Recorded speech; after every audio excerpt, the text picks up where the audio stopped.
Ya. Ok. Ok, entonces, en la microscopía óptica vamos a ver que tenemos un edema en el epitelio, por debajo del epitelio, perdón, y hay una disrupción de del estroma. Y aquí vamos a ver un engrosamiento de lo que sería, de la Bowman, perdón, acá, la disrupción de la Bowman. Y acá vamos a tener un engrosamiento de la DSM. Perdón, así. Ok. Esta es la endotelial congénita. Tenemos, voy a repetirlo porque creo que lo dije Por favor. enredado. Tenemos edema de las células epiteliales acá, que es como este acúmulo pues, de agua. Tenemos aquí disrupción de la Bowman, ¿ok? Y tenemos aquí un engrosamiento de lo que sería la DSM, esto que tenemos acá. Ok. Y no se pasa otra vez.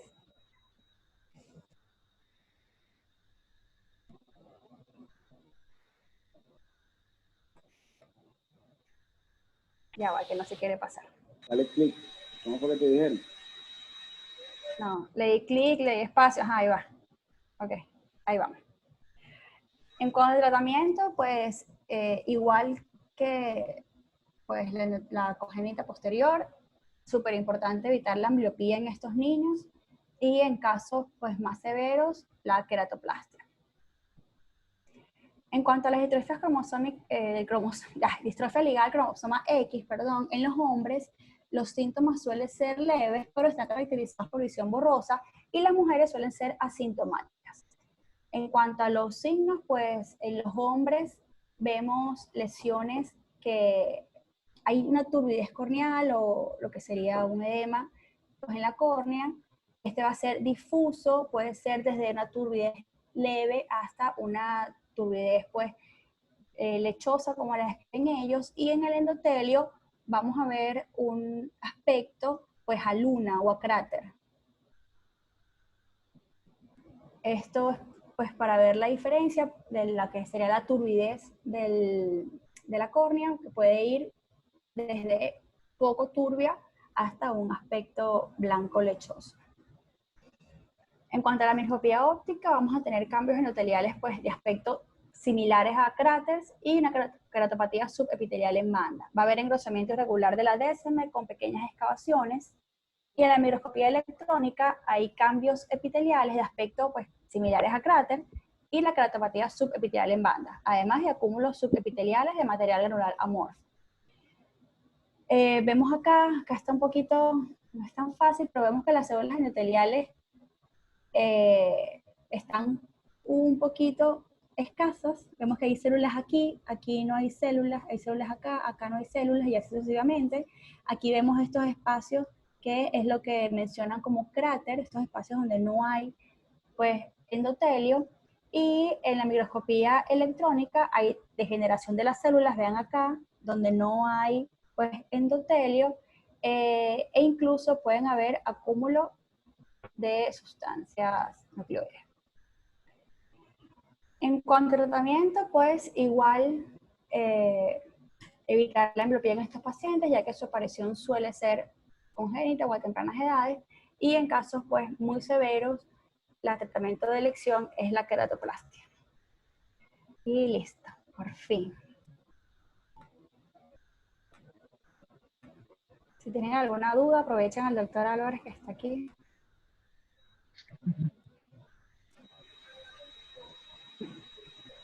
Pero, doctor, una pregunta. Bueno, a Marina, que es la experta. Pero bueno, ¿Me escucha? que a Marina, que es la experta. Yo digo lo poco que sé de esto, ok. Dime, Ruth. No.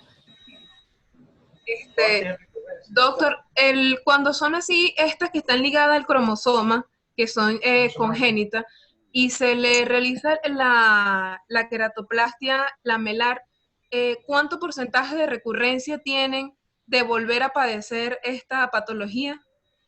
Ellas depende de cada una, pero por lo general ellas no suelen pues ser tan graves y las queratoplastias solo se dejan para casos donde hay que evitar la ambliopía. Es decir, tenemos un niño chiquito congénito con alguna de estas distrofias, colocamos el tratamiento médico para ellos, que en este caso sería, o para evitar la ambliopía, en este caso sería el uso de lentes. Cuando el uso de lentes no es suficiente, o las irregularidades siguen creciendo, es que se plantea el uso de la queratoplastia. Las queratoplastias lamelares en niños pequeños suelen ser difíciles en general de hacer. Estuve leyendo que se hace más que todo las queratoplastias penetrantes, pero el porcentaje de recurrencia va a depender de cada una de estas. Pero leí fue sobre todo el de la última, ligada a la distrofia X, y sé que el porcentaje de recurrencia era aproximadamente el 40%. No es nada despreciable, la verdad. Ok, dale. Gracias. Eso era lo que quería saber. Me preocupaba a Merly era la última distrofia endotelial congénita, o la ligada al sexo, o cuál de ellas, o en general cualquier distrofia que aparezca en tempranas edades. No, yo digo que en general las distrofias que están, las congénitas, que están ligadas a un cromosoma. Pero es que hay varias congénitas. Claro, es que hay varias congénitas, por eso te pregunto. ¿Cuál congénita? El cromosoma es... Quiero entender tu angustia, si tu angustia es por los niños o tu angustia es por los varones. No, mi angustia es saber el porcentaje de efectividad que le puede dar a uno un paciente, ya lo último, que esto sea lo extremo, de que esto es muy poco lo que va a salvar, pues, o que en realidad el porcentaje de efectividad es 100% y usted no va a volver a padecer de esto. O sea, eso era lo que quería saber. Claro, no, fíjate, es tal cual te lo describió, te lo contestó María, ¿no? Uno, depende de qué distrofia estás hablando. Dos, en general, todas las distrofias, como lo viste en la muy completa revisión de Marina, tienen una base genética. Que esté determinada y podamos decir cuál es el gen, o no esté determinada y ni siquiera podamos decir cuál es el cromosoma, no quiere decir que no todas estén ligadas a la herencia. En general son patologías ligadas a la herencia. Por lo tanto, están, digamos, en tu material genético, por lo tanto, tu organismo tiende a reproducir esa afectación. ¿Ok? Sí. Entonces, cuando uno hace queratoplastia, aunque no esté poniendo otra córnea allí, la tendencia del organismo en cuanto a la fisiología del tejido, porque no es un vídeo que tú estás poniendo allí, ¿verdad? Son células que van a funcionar, que van a producir. Entonces, la tendencia habitual es volver a producir el material, el que sea, o el material defectuoso que sea, o la conformación defectuosa que sea. Estoy tratando de dar una respuesta amplia, que tenías allí. Por eso, en la mayoría de las distrofias, los trasplantes tienen recurrencia de ellas más o menos alrededor entre 40 y 60% de las veces. Okay. Para poner un número grande. Entonces, muy difícil decirle a un paciente que tú le vas a trasplantar y la córnea se va a quedar sanita como si no pasara nada en esa córnea nueva. ¿Ok? Ok, perfecto. ¿Quién más tiene alguna pregunta para Marina? Esta es una pregunta que pero es más como de terminología, porque a veces cuando uno está leyendo en inglés no sabe muy bien cómo traducir los términos y no sé si a veces son sinónimos, a veces, o sea, tiene importancia clínica o no. A ver. Y creo que sirve para lo demás. Entonces, por ejemplo, muchas veces hacen la diferencia, ¿no? A veces hablan de haze, a veces hablan de cloudy, a veces hablan de opacificación como tal. Yo no sé si son sinónimos, a veces hablan de... bueno, eso es como los gringos, la diferencia entre jam, jelly y otra tercera que está por ahí, que no me acuerdo el nombre ahorita, pero todas son más o menos mermeladas, pero una es más blandita, otra es más densa, otra es más, ¿cierto? Exactamente. Sí. Bueno, el gel es como más nublado. A ver, Marina, vamos, cúbrete de gloria. Mire, la verdad, yo la mayoría de los signos, síntomas y todo esto lo saqué de la versión español, que hay de la clasificación. Entonces, me he curado un poquito en eso, pero por lo menos cuando leí en el Flashback, No, de verdad, porque es duro. Haze es como más nublamiento, es como más turbio. El cloud es como más una nube un poquito más densa. O sea, según entendí, el haze es más clarito que el cloud, o que el cloud, como la nube. El cloud. Entonces es como dice el doctor, el cloud, es como dice el doctor, depende más. O sea, es como que uno es más claro, otro es más oscuro, otro es más específico. Sí, no necesariamente más oscuro. El término haze es un poquito más como delimitado, ¿no? Una cosa como una opacidad que tiene más o menos bien delimitada. En cambio, cloudy es una córnea como la que mostraste allí de la distrofia estromal congénita o de la endotelial congénita, que tú ves una córnea que parece tener como... Es como si tuviera una córnea edematosa, pero no es edema, no es líquido. Es una nube. Una nube que no tiene unos límites muy especiales.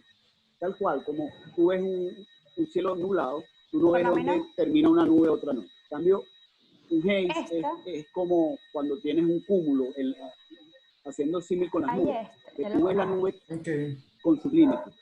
Le voy a mostrar. Tiene mucho que ver con terminología postquirúrgica de cirugía refractiva, ¿no? El haze. Esta la describen como un haze, por ejemplo. Miren que es un poquito más delimitada, redondeada. No el arco lipídico, sino esta. Esa, la del otro lado. Okay. ¿Quién más? ¿Alguna otra pregunta, duda? Gracias. De nada, o todo está clarísimo. Esto está claro. Los demás, ¿no tiene nadie ninguna duda, pregunta, comentario? Carmarí, que la vi por ahí. Que ya se fue. Hola, no, yo he visto algunas contigo, pero bien. Sobre todo la distrofia de puntos, huellas, mapas. ¿Te acuerdas que la veíamos en una época bastante frecuente en los operados de cataratas? Sí, claro. Bueno, sí, es verdad. Fíjense, bueno, empiezo mi comentario porque no se nos vaya otra vez toda la clase, porque a veces mis comentarios son como un repaso de toda la clase. Entonces, es importante entender por qué nace esta clasificación IC3D. Nace porque antes tú podías revisar muchos libros y habían cosas que se parecían mucho. Tú decías, pero esta distrofia podría ser aquella. Por ejemplo, la Schneider que decían que tenía que tener cristales y entonces cuando no tenía cristales entonces no era Schneider sino era otra. Entonces, investigando más a la genética y de la relación genético-clínica, se dieron cuenta que no necesariamente, que había un tipo de Schneider con cristales y una sin cristales y era variaciones pequeñas en el gen afectado, pero eran la misma entidad, ¿no? Entonces, todo esto es poniendo más o menos a todo el mundo de acuerdo para que cada clínico que veía una entidad quería describir su entidad y ponerle su nombre y pasar a la historia. Entonces, sí, pues en el 2005 dijeron, vale, vamos a tratar de ponernos de acuerdo, de organizar todo esto. Y entonces, ¿qué significa el IC3D?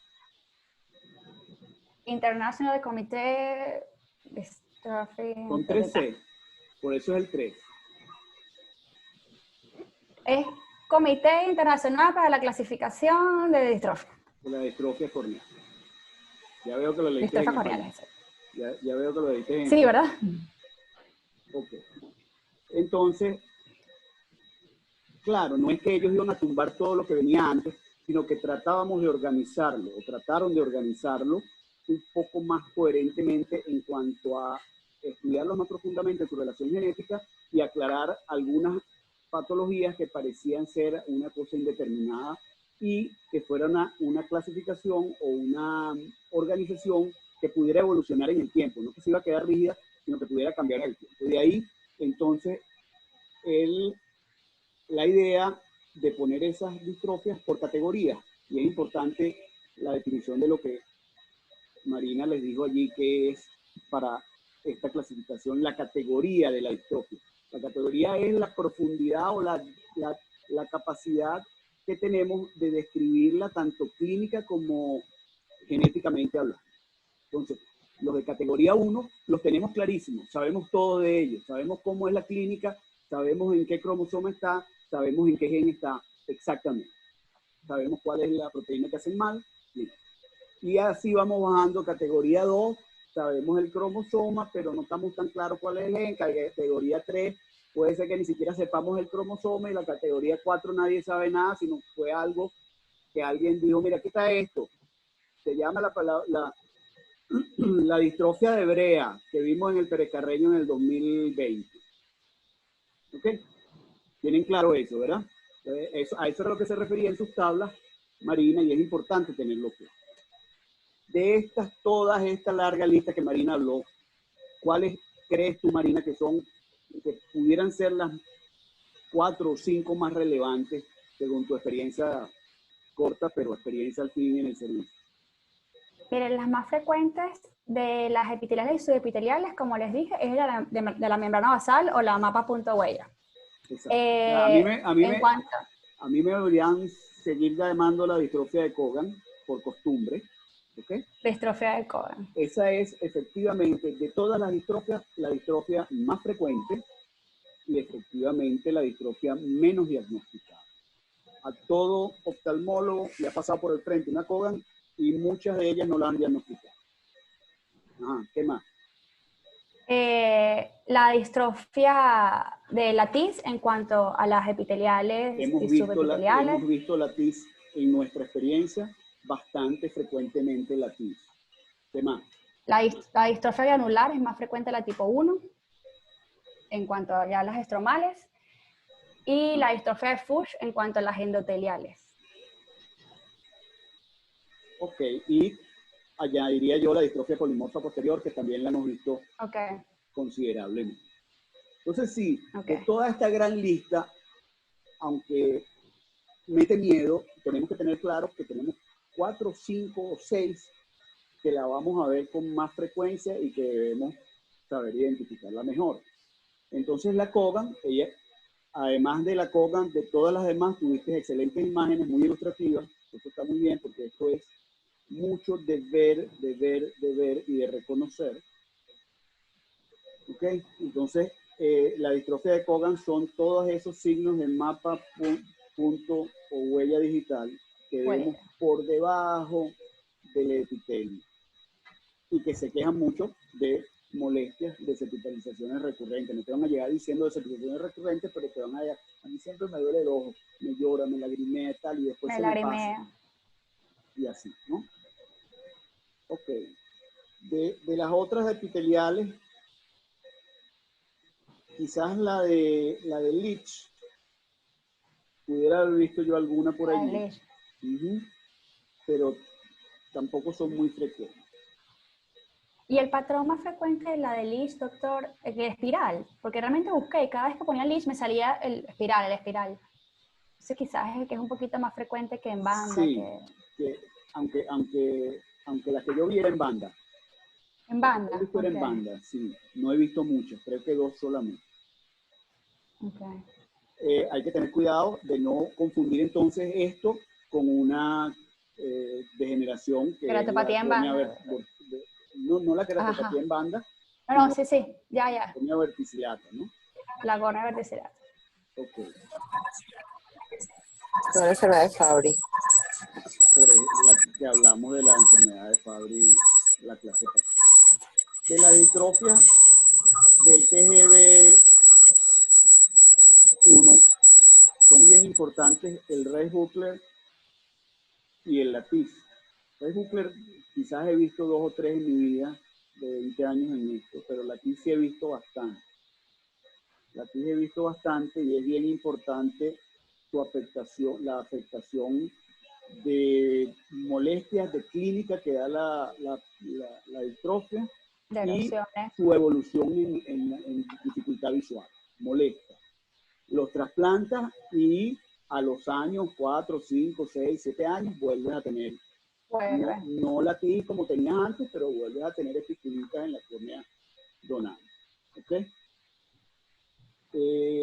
Antes, fíjate, Grenot, las distrofias de Grenot que está ahorita, Grenó 1 como del gen TGFB1 y Grenó 2 lo llaman distrofia macular ahora, ¿sí? La macular. Antes no había las dos pensadas como parte de lo mismo, ¿no? Entonces, Grenó es importante porque es muy clara la foto, disminuye menos la agudeza visual que la macular. ¿Qué más? Hay alguna confusión, por ejemplo, con la distrofia de François, estoy hablando de las estromales, que si tú ves la foto, tú dices, François, ¿qué diferencia tiene con un chagrin posterior? Y el que hable de degeneraciones tendrá que hablar del chagrin posterior. Y tú ves la foto y dices, estas dos cosas parecen ser lo mismo. O al menos clínicamente son muy similares. Entonces, igual, como ya lo comenté antes, la estromal congénita, que son esos niños que te llama el pediatra, que pide interconsulta porque tienen los ojos con las córneas, con los ojos blancos. Llegó y tiene los ojos blancos un bebé nacido de 1 semana. Entonces, son difíciles de examinar, tú no sabes si es endotelial o si es estromal congénita, sabes que es congénita, lo tienen en los dos ojos, no sabes si es otra cosa, no puedes concluir directamente que eso es una distrofia, puedes estar en frente de algo que tenga que ver con TORCH, que es lo primero que tienes que descartar, y después te quedarás con el diagnóstico de distrofia en los chamos chiquitos. Okay, ¿qué más? Hablé de la TIS, estromal. La reina de todas las distrofias es la de Fuchs. Fuchs vemos muchísimo. Tienen que tener claro los 4 estadios que comentó Marina allí. Claro, cuando tenemos un estadio 1 o 2, el Fuchs no molesta ni echa broma, pero muchas veces caen en manos de cirujanos de segmento anterior que no ven la córnea, que subestiman lo que ven, y con una cirugía perfectamente bien hecha llegan con problemas corneales después porque nadie identifica el Fuchs. Entonces, siempre pendiente de esa distrofia después de que empieza a tener paquimetría, hay que controlarla por paquimetría para tener algo objetivo, por supuesto, por contagio endotelial y por paquimetría. Pero cuando la paquimetría pasa de 610, ya esa córnea pueden irse despidiendo de ella. ¿Okay? El DIWEC, bueno, el DIWEC está allí, hay que estudiarlo, hay que verlo, pero en general hay que asociarlo también a medicamentos inhibidores de las roquinasas. ¿Okay? Ropresa. El DIWEC hay que tener muy pendiente que todavía se está estudiando y no es que es así a cualquier Fuchs, sino que ese Fuchs para que evolucione bien en DIWEC tiene que tener un puntaje superior a 1000 en la periferia de la córnea y entonces hacer una esematorrexis de 4 milímetros, máximo 5 milímetros central y esperando que esas 1000 células que tienes en la periferia se estimulen y se reproduzcan. ¿Okay? Esto no fue que alguien lo pensó, lo inventó, sino simplemente se vio como un hallazgo de las complicaciones que se tenían de DISEC o de IMEC, en donde había dislocaciones del botón donante, se perdía el botón donante y por alguna razón, 6 meses después, la córnea aclaraba sin haberle hecho nada. Entonces empezó a estudiar la posibilidad y bueno, ahí está esa técnica. Cuesta mucho pensar en un paciente que ve 20/70 y tú decirle, venga para que le saco la catarata y le quito la DSM y usted va a estar 6 meses con un edema corneal 3-4 y va a ver, ahorita ve 20/70, después va a ver 20/400, pero a los 6 meses probablemente va a mejorar, ¿no? Entonces, muchos no nos hemos metido en probar esa técnica justamente por el manejo del paciente y por no tener mucho posibilidad del acceso al antídoto. La polimorfa posterior es importante porque se ve también y hay mucha gente que no la reconoce y puede echar broma en las cirugías de catarata porque todas esas dots, esos rails de vía de tren generan alteraciones endoteliales, aunque ella es la única condición en la que tú puedes tener un endotelio de más de una capa. En la distrofia polimorfa posterior, el endotelio puede tener más de una capa y ser un endotelio funcional, porque en general, como tú misma lo dijiste, ella no echa broma a menos que tú jurungues adentro del dedo. Pero si no lo jurungas, y aún teniendo endotelios que no son monocapas, sino son bi o tricapas, ella funciona. ¿Ok?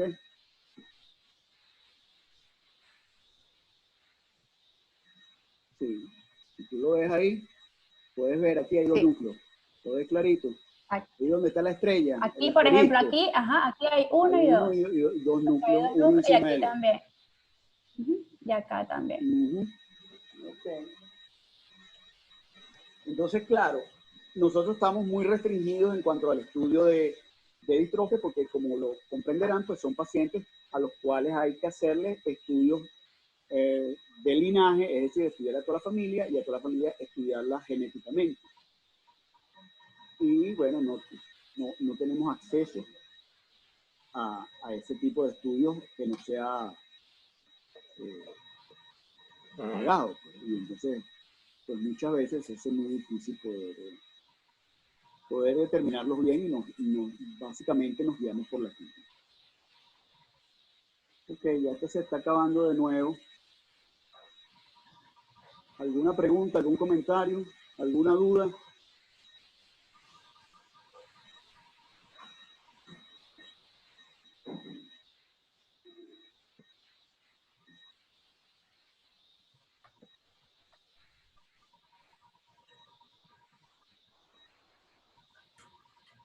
¿No? Nada, todo bien. Mira, lo de los medicamentos de la roquinasa. Sí. Estos días en una reunión de cataratas de la Sociedad Venezolana de Oftalmología, Sí. uno de los hijos que ellos los pedían en grupo a Japón, pues. A Japón, sí. Y los conseguían más baratos que en Estados Unidos. Estados Entonces Unidos. él quedó en mandarle a los médicos de allí el contacto del sitio donde los estaban comprando. Sí, En ese grupo estaba José Luis Rincón. Ah, ¿tú lo viste? Sí, yo lo vi. Sería bueno tratar el costarricense que hizo Panacea. Ajá, eso. Entonces sería bueno si conseguimos ese sitio porque realmente la diferencia de precio es enorme para ver qué posibilidad de que algunos pacientes lo pudieran conseguir y probarlo, pues.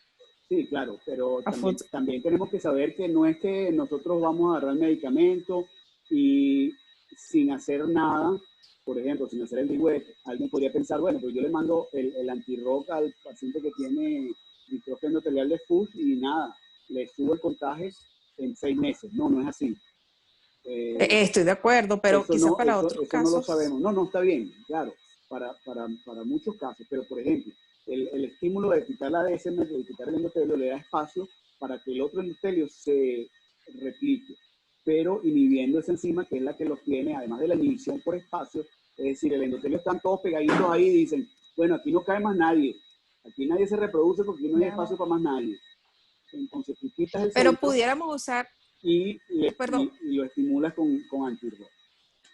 También pero se puede pudiéramos utilizar el medicamento en desprendimientos de DSM traumáticas durante la cirugía de catarata, sin haber quitado la DSM intencionalmente, pues, o sea, en aquellos pacientes en que tenemos desprendimientos de DSM que no podemos recolocar o resuturar, pudiéramos probar el medicamento, a ver si tenemos alguna evolución mejor que la que hemos estado teniendo hasta ahorita. Claro, sí.